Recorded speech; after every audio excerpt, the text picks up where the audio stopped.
Hello again, welcome back to IndyCar on the 28th of January. I think I said February in my last broadcast, sorry about that.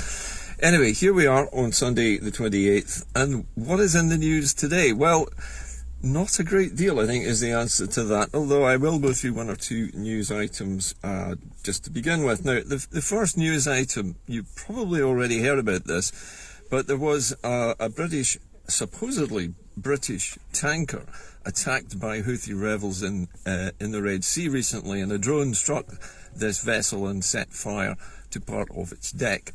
Now, in the BBC's reportage on this particular attack, they mentioned that this particular tanker was carrying something for the British. Now, they didn't really mention very much what it was, and they didn't say what the connection was to the United Kingdom, just that there was a United Kingdom shipment of some sort being attacked.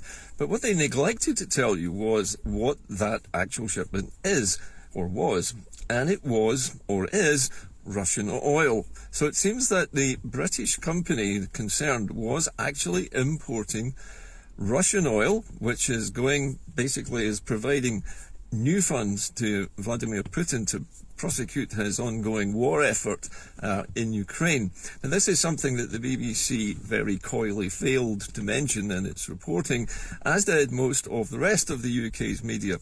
And you have to wonder why it was that this wasn't mentioned, but it all goes along with the current narrative that the United Kingdom is attacking Houthi rebel bases to protect international shipping routes, and that this is part of an Anglo-American, I was going to say Anglo-American, British-American, whatever you want to say.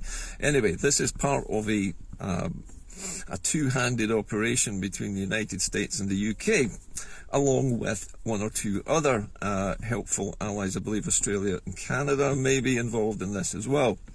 It's all part of this warlike narrative, which is coming from the British Ministry of Defence, echoing, I think, some comments made by departing British senior military figures who claimed that Britain will need to get itself onto a war footing, with senior NATO generals warning that within the next 20 years that NATO countries might find themselves in a direct war with the Russian Federation. Now, 20 years is a long time.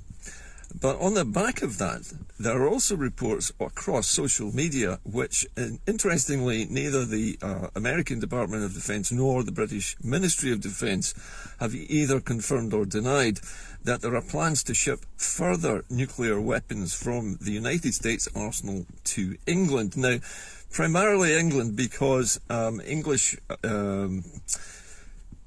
air bases in the south coast have traditionally got large underground arsenals specifically for storing nuclear warheads. And the idea is that they're going to move these into these locations at some undisclosed point in time, which is neither confirmed nor denied. This strikes me as another bit of saber rattling. It appears to be that NATO chiefs are moving the chess pieces around in response to Vladimir Putin moving his nuclear weapons into Belarus. So I don't think that this is a sign that we are going to be entering a war footing at any point in the near future. In fact, Rishi Sunak went to the lengths of saying that there was no plan at all in the United Kingdom to bring back conscription, and that soldiers or people wanting to join the armed forces in the UK would still do so voluntarily. So I think this is, again, a little bit of messaging. However, I wanted to talk also today about self-determination. This is a phrase that you've probably heard from me and many other people multiple times over the last few years. Now, self-determination is the universal right of all people across the planet to decide the political future of their own region, their own area, their own country, their own people. And this is a universal, inalienable right, which is fundamentally underpinned by the Charter of the United Nations itself. It is the founding principle of the United Nations, that all peoples have this right. Now, the contention is, and I've heard this from several pro-independence bloggers and writers recently, that the message which is being put out by the SNP government and the SNP party prior to the general election is to vote for the SNP for independence negotiations. Alba has a similar type of offer, although it goes a little bit further, also to vote for them for independence negotiations as well. The problem with this is that, as several commentators have pointed out, the political parties in Scotland are framing the argument for independence in constitutional terms, in terms of ending the Union, when in fact what we should be doing is framing the entire narrative in the context of our right as a nation to self-determination. Now, in self-determination, the government which is elected by the group or the nation concerned who want self-determination, that government, those elected officials, are directly responsible for protecting that right and ensuring that it can be exercised by the people who elected them. Now, that places all of the emphasis onto the Scottish government, not the British government, simply because it is the Scottish government which was directly elected by the people of Scotland to represent them. The 57 or so MPs who are, elected in British elections are really there, I think, just to make up the numbers. They're there to provide a token representation at the British Parliament, but they have no power to actually influence the direction of the British government in any way. And we also know that the British government has prohibited the Scottish government and the Scottish Parliament from having any kind of constitutional referendum by using their Supreme Court ruling.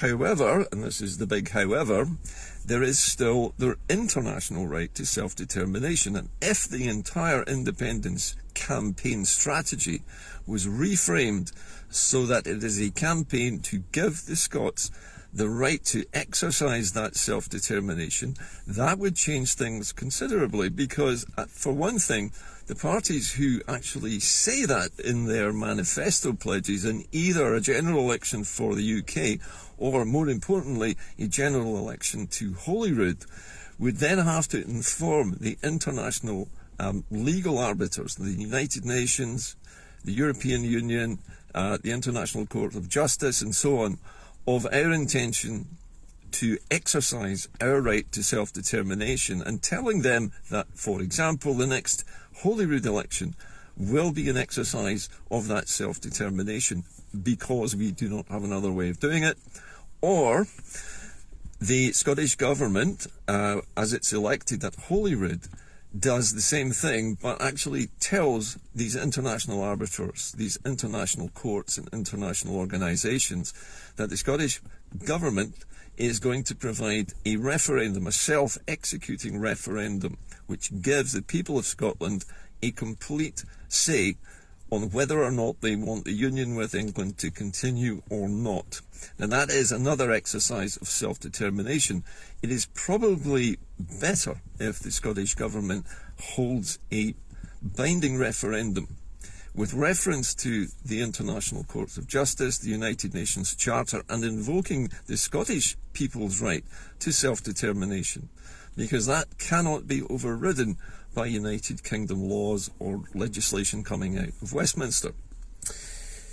Now, you also may know, or probably have heard today, that certain poll results have been published which claim that the optional identification mark, which purports to be Labour in Scotland, has at the moment supposedly a much larger lead over the SNP than it's had for many years.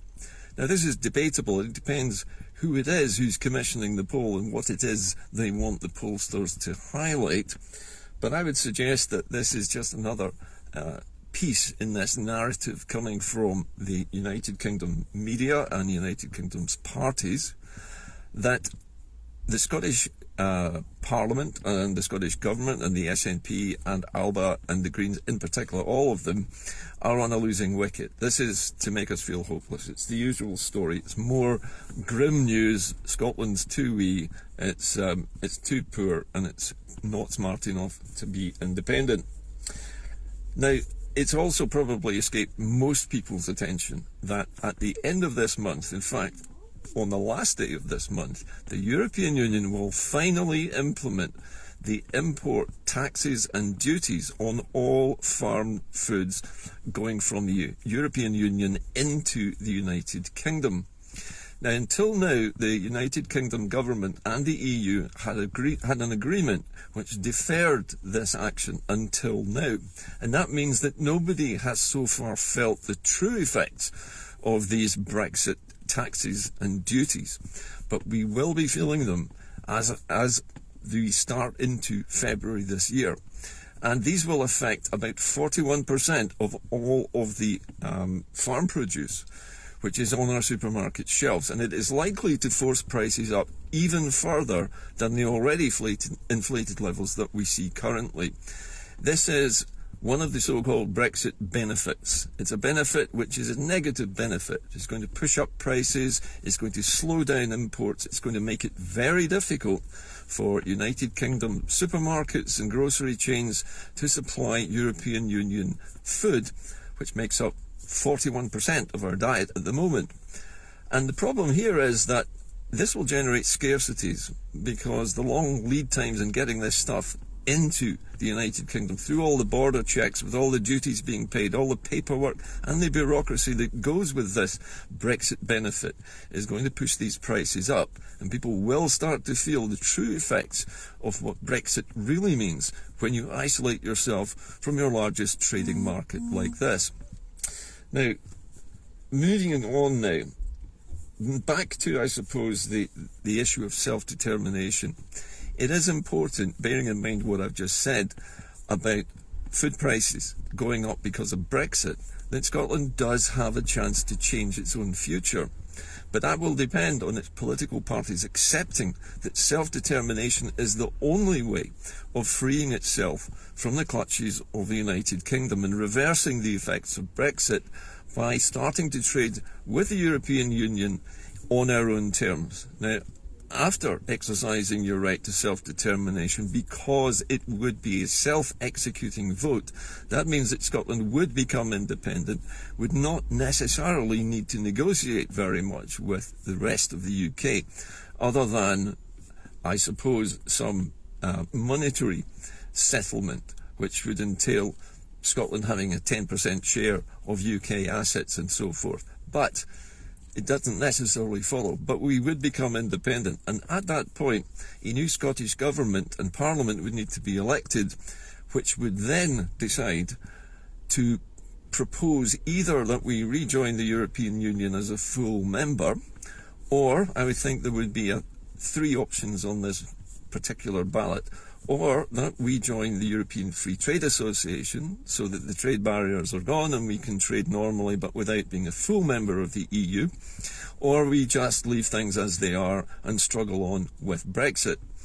Now, that would be a second referendum after we become independent.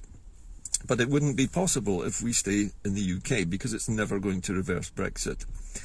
So these opportunities are here, the opportunities are real, and the politicians have a choice as well. And their choice is to give us the choice that we rightfully already have under the UN Charter. But we need our politicians to recognise that this is no longer an internal matter between the Scottish Parliament and the English Parliament. This is an international matter to be decided by the people of Scotland, not its politicians and not British politicians. To do that requires an internationally agreed and binding referendum, arranged in concert with international bodies, not the United Kingdom. That's going to require some courage. And at the moment, I don't see many courageous MSPs or MPs from the independent side who are prepared to stick their necks out and say that this is what they should do. However, that's what's needed.